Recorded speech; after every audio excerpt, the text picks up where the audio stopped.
Welcome. Today we're reading the chapter Honor and the Art of War of the novel Tarzan, Lord of the Jungle. Last time, Zayd ibn Jad anxiously awaited Gala guides to safely lead him through Tarzan's territory but grew fearful that Tarzan would pursue him for his past misdeeds. As tensions mounted among his group regarding a potential ambush, Tarzan appeared, confronting Ibn Jad about his intentions, which Ibn Jad attempted to deny despite mounting evidence against him. Meanwhile, Atasia learned that Tarzan had safeguarded her lover, Zayd, provoking her deep affection for him, while Ibn Jad plotted with his brother Tolog to eliminate Tarzan with the help of the frightened Stimbul, who was left to confront his own moral quandary. Sword and buckler. As the sun touched the turrets of the castle of the Prince of Nimr, a youth rolled from between his blankets, rubbed his eyes and stretched. Then he reached over and shook another youth of about his own age who slept beside him. "Awaken, Edward! Awaken, thou sluggard!"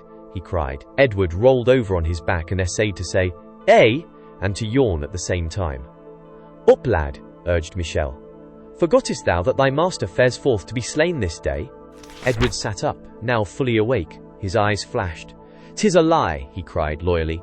"He will cleave Sir Malud from pole to breastplate with a single blow. Livest no Sir Knight with such mighty thews as has Sir James. Thou art disloyal, Michel, to Sir Richard's friend, who hath been a good and kindly friend to us as well."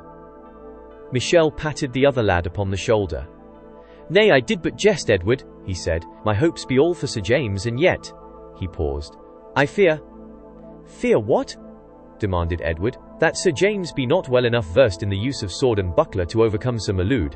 For even were his strength the strength of 10 men, it shall avail him naught without the skill to use it." "Thou shalt see," maintained Edward stoutly. "I see that Sir James hath a loyal squire," said a voice behind them, and turning they saw Sir Richard standing in the doorway. "And may all his friends wish him well this day thus loyally." "I fell asleep last night praying to our Lord Jesus to guide his blade through Sir Malud's helm," said Edward. "Good. Get thee up now, and look to thy master's mail and to the trappings of his steed, that he may enter the lists bedight as befits a noble Sir Knight of Nimr," instructed Richard, and left them. It was 11 o'clock of this February morning. The sun shone down into the great north ballium of the castle of Nimr, glinting from the polished mail of noble knights, and from pike and battle-axe of men-at-arms, picking out the gay colours of the robes of the women gathered in the grandstand below the inner wall.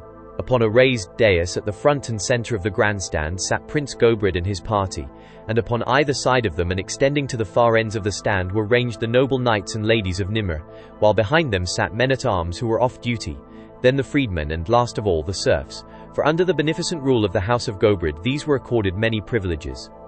At either end of the lists was a tent, gay with pennons and the colours and devices of its owner, one with the green and gold of Sir Malud, and the other with the blue and silver of Sir James. Before each of these tilts stood 2 men-at-arms, resplendent in new apparel, the metal of their battle-axes gleaming brightly, and here a groom held a restive, richly caparisoned charger, while the squire of each of the contestants busied himself with last-minute preparations for the encounter. A trumpeter, statuesque, the bell of his trumpet resting upon his hip, waited for the signal to sound the fanfare that would announce the entrance of his master into the lists.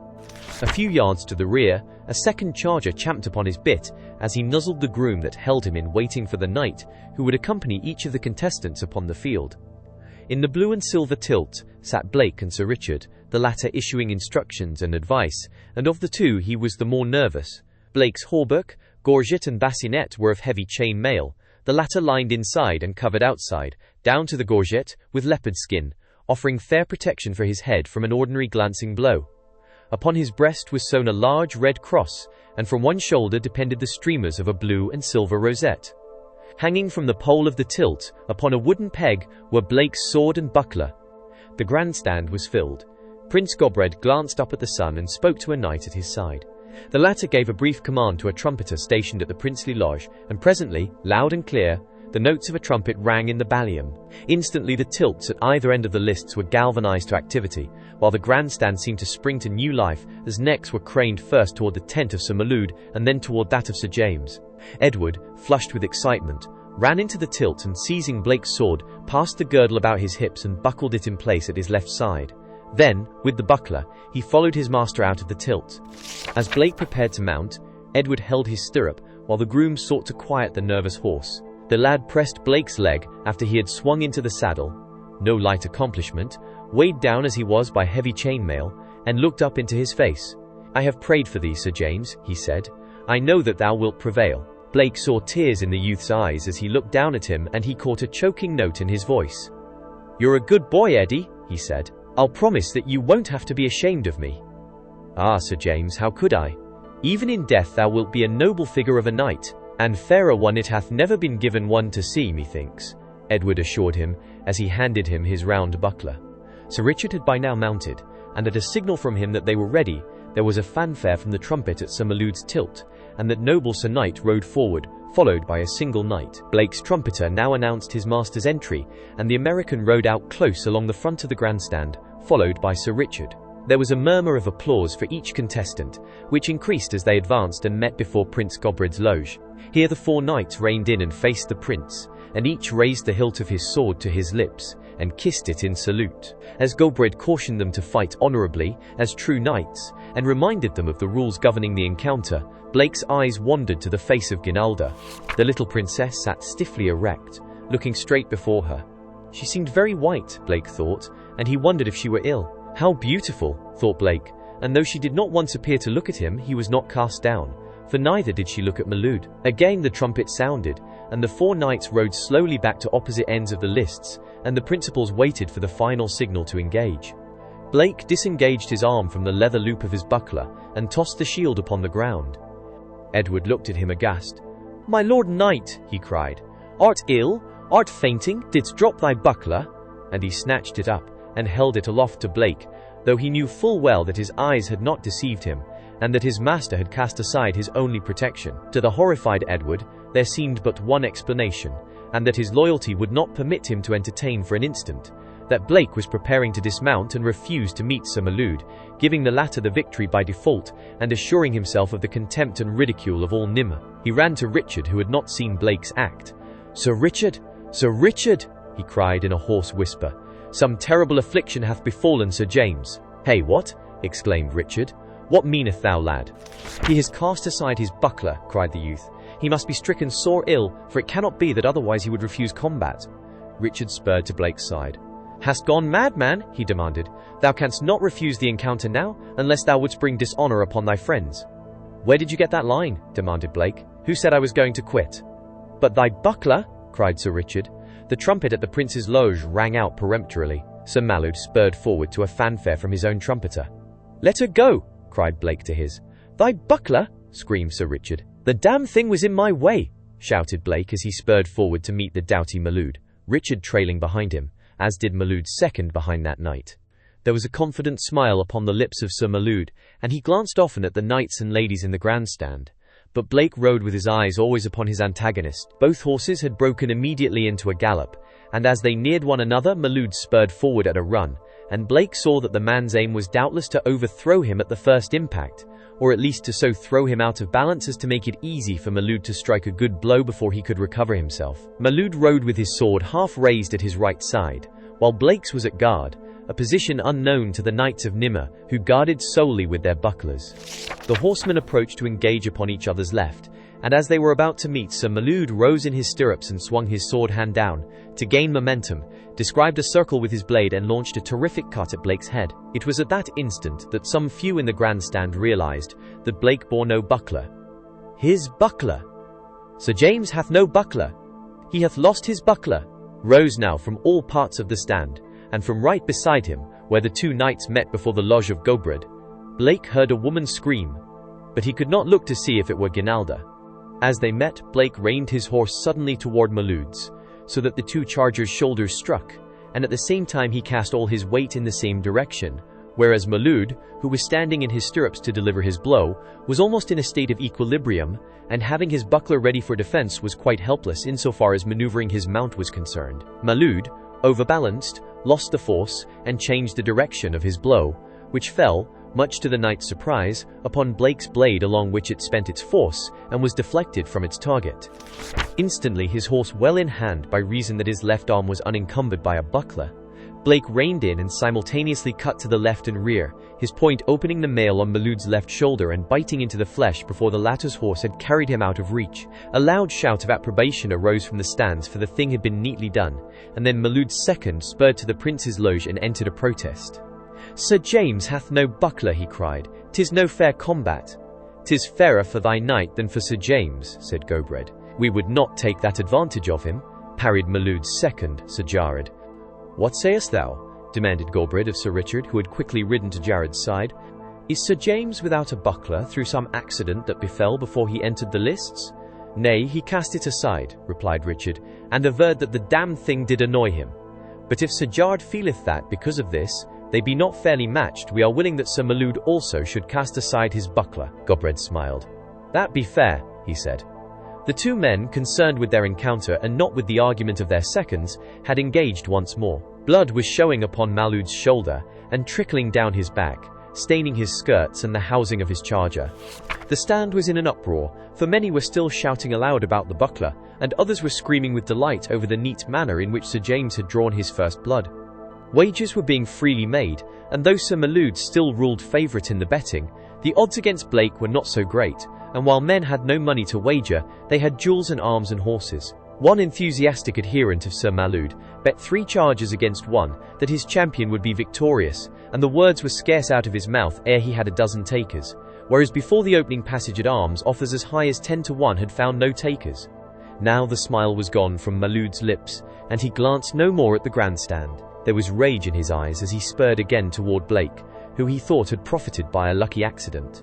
Unhampered by a buckler, Blake took full advantage of the nimbleness of the wiry horse he rode, and which he had ridden daily since his arrival in Nimir, so that man and beast were well accustomed to one another. Again Sir Malud saw his blade glance harmlessly from the sword of his antagonist, and then, to his vast surprise, the point of Sir James's blade leaped quickly beneath his buckler and entered his side. It was not a deep wound, but it was painful, and again it brought blood.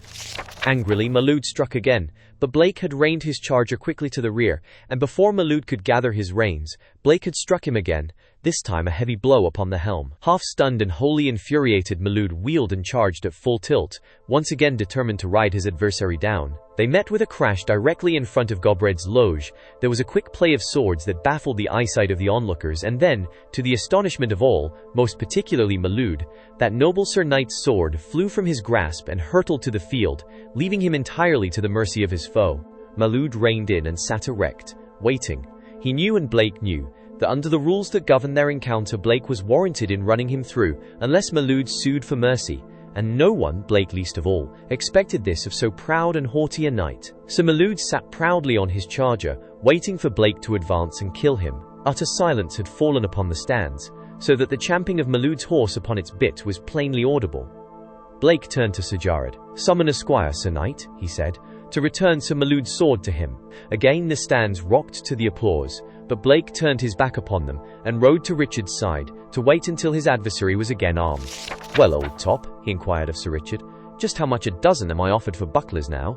Richard laughed. "Thou hast been passing fortunate, James," he replied, "but methinks a good swordsman would long since have cut thee through." "I know Malud would have if I had packed that chopping bowl along on the party," Blake assured him, though it is doubtful if Sir Richard understood what he was talking about, as was so often the case when Blake discoursed, that Richard had long since ceased to even speculate as to the meaning of much that his friend said. But now, Sir Malud was re-armed, and riding toward Blake. He stopped his horse before the American, and bowed low. "I do my devoir to a noble and generous knight," he said graciously. Blake bowed. "Are you ready, sir?" he asked. Malud nodded. "On guard, then," snapped the American. For a moment the two jockeyed for position. Blake feinted, and Malud raised his buckler before his face to catch the blow. But as it did not fall, he lowered his shield, just as Blake had known that he would, and as he did so the edge of the American's weapon fell heavily upon the crown of his bassinet. Malud's arm dropped at his side. He slumped in his saddle and then toppled forward and rolled to the ground.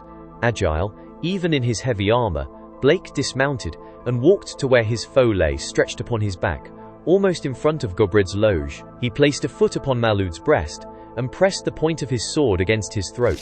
The crowd leaned forward to see the coup de grace administered, but Blake did not drive his point home. He looked up at Prince Gobred and addressed him. "Here is a brave knight," he said, "with whom I have no real quarrel. I spare him to your service, Prince, and to those who love him." And his eyes went straight to the eyes of the Princess Ginalda. Then he turned and walked back along the front of the grandstand to his own tilt, while Richard rode behind him, and the knights and the ladies, the men-at-arms, the freedmen and the serfs stood upon their seats and shouted their applause. Edward was beside himself with joy, as was Michel. The former knelt and embraced Blake's legs, he kissed his hand and wept, so great were his happiness and his excitement. I knew it, he cried. "Didst I not tell thee, Michel, that my own Sir Knight would overthrow Sir Malud?" The men-at-arms, the trumpeter, and the grooms at Blake's tilt wore grins that stretched from ear to ear. Whereas a few minutes before they had felt ashamed to have been detailed to the losing side, now they were most proud and looked upon Blake as the greatest hero of Nimmer. Great would be their boasting among their fellows as they gathered with their flagons of ale about the rough deal table in their dining hall. Edward removed Blake's armor, and Michel got Richard out of his amidst much babbling upon the part of the youths who could not contain themselves, so doubly great was their joy, because so unexpected. Blake went directly to his quarters, and Richard accompanied him, and when the two men were alone, Richard placed a hand upon Blake's shoulder. "Thou hast done a noble and chivalrous thing, my friend," he said, "but I know not that it be a wise one." "And why?" demanded Blake. "You didn't think I could stick the poor mutt when he was lying there defenseless?" Richard shook his head. "'Tis but what he would have done for thee had thy positions been reversed," said he. "Well, I couldn't do it. We're not taught to believe that it is exactly ethical to hit a fellow when he's down, where I come from," explained Blake. "Had your quarrel been no deeper than appeared upon the surface, thou might well have been thus magnanimous. But Malud be jealous of thee, and that jealousy will be by no means lessened by what hath transpired this day. Thou might have been rid of a powerful and dangerous enemy had thou given him the coup de grace, as was thy right. But now thou hast raised up a greater enemy, since to his jealousy is added hatred and envy against thee, for thy prowess over him. Thou didst make him appear like a monkey, James, and that Sir Malud wilt never forgive, and I know the man." The knights and ladies attached to the castle of Gobred ate together at a great table in the huge hall of the castle. 300 people could be accommodated at the single board, and it took quite a company of serving men to fill their needs. Whole pigs, roasted, were carried in upon great trenchers, and there were legs of mutton and sides of venison and bowls of vegetables, with wine and ale, and at the end immense puddings. There was much laughter and loud talking, and it all presented a wild and fascinating picture to Sir James Blake as he sat at the lower end of the table far below the salt that night, in his accustomed place as one of the latest neophytes in the noble ranks of the knighthood of Nimmer. The encounter between himself and Malud was the subject of the moment, and many were the compliments bestowed upon him, and many the questions as to where and how he had acquired his strange technique of swordsmanship. Although they had seen him accomplish it, yet they still appeared to believe it inconceivable that a man might prevail without a buckler over one who carried this essential article of defense. Prince Gobred and his family sat, with the higher nobles of Nimmer, at a table slightly raised above the rest of the board and running across its upper end, the whole forming a huge T. When he wished to speak to anyone farther down the table, he resorted to the simple expedient of raising his voice, so that if several were so inclined at the same time, the room became a bedlam for uproar and confusion. And as Blake sat at the farthest end of the table, it was necessary for one at Gobred's end to scream to attract attention, though when it was discovered that it was the prince who was speaking, the rest of the company usually lapsed into silence out of respect for him, unless they were too far gone in drink. Shortly after the feasters were seated, Gobred had arisen and lifted his goblet high in air, and silence had fallen upon the whole company, as knights and ladies rose and faced their prince. "Hail to our king!" cried Gobred. "Hail to our liege lord, Richard of England!" And in a great chorus rose the answering "Hail!" as the company drank the health of Richard Coeur de Lion 728 years after his death. Then they drank the health of Gobred, and of the Princess Brunilda, his wife, and of the Princess Ginalda, and each time a voice boomed from just below the dais of the prince, "Here I be looking at thee," as Sir Richard, with a proud smile, displayed his newly acquired knowledge. Again Prince Gobred arose. "Hail," he cried, "to that worthy Sir Knight who hath most nobly and chivalrously acquitted himself in the lists this day. Hail to Sir James, Knight Templar and now, Knight of Nimmer." Not even the name of Richard I of England had aroused the enthusiasm that followed the drinking to Sir James. The length of the long hall Blake's eyes travelled straight to where Ginalda stood. He saw her drink to him, and he saw that her eyes were regarding him, but the distance was too great, and the light of the pitch torches, and the oil cressets too dim for him to see whether her glance carried a message of friendship or dislike. When the noise had partially subsided, and the drinkers had retaken their seats, Blake arose. "Prince Gobred," he called the length of the room, "knights and ladies of Nimmer, I give you another toast, to Sir Malud." For a moment there was silence, the silence of surprise, and then the company arose, and drank the health of the absent Sir Malud. "Thou art a strange Sir Knight, with strange words upon thy lips and strange ways, Sir James," shouted Gobred. "But though thou callest a Hal a toast, and thy friends be Old Top and Kid, yet withal it seemeth that we understand thee, and we would know more about thy country and the ways of the noble knights that do abide there. Tell us, are they all thus chivalrous and magnanimous to their fallen foes?" "If they're not, they get the raspberry," explained Blake. "Get the raspberry," repeated Gobred. "'Tis some form of punishment, methinks." "You said it, Prince." "Of a surety I said it, Sir James," snapped Gobred with asperity. "I mean, Prince, that you hit the nail on the head. You guessed it the first time. You see, the raspberry is about the only form of punishment that the Knights of the Squared Circle, or the Knights of the Diamond, can understand." "Knights of the Squared Circle? Knights of the Diamond? Those be knightly orders of which I wot not. Be they doughty knights?" "Some of them are doughty, but a lot of them are regulars. Take Sir Dempsey, for instance, a Knight of the Squared Circle. He showed 'em all he was a regular knight in defeat, which is much more difficult than being a regular knight in victory." "Be there other orders of knighthood these days?" demanded Gobred. "We're lousy with them." "What?" cried Gobred. "We're all knights these days," explained Blake. "All knights! Be there no serfs nor yeomen? 'Tis incredible." "Well, there are some yeomen in the navy, I think, but all the rest of us, pretty much, are knights. You see, things have changed a lot since the days of Richard. The people have sort of overthrown the old order of things. They poked a lot of ridicule at knights, and wanted to get rid of knighthood, and as soon as they had, they all wanted to be knights themselves. So we have Knights Templar now, and Knights of Pythias, and Knights of Columbus, and Knights of Labour, and a lot more I can't recall." "Methinks it must be a fine and noble world," cried Gobred. "For what with so many noble Sir Knights, it would seemeth that they must often contend, one against another. Is that not true?" "Well, they do scrap some," Blake admitted. Did you enjoy today's chapter of Tarzan, Lord of the Jungle? Why not subscribe and ring the bell?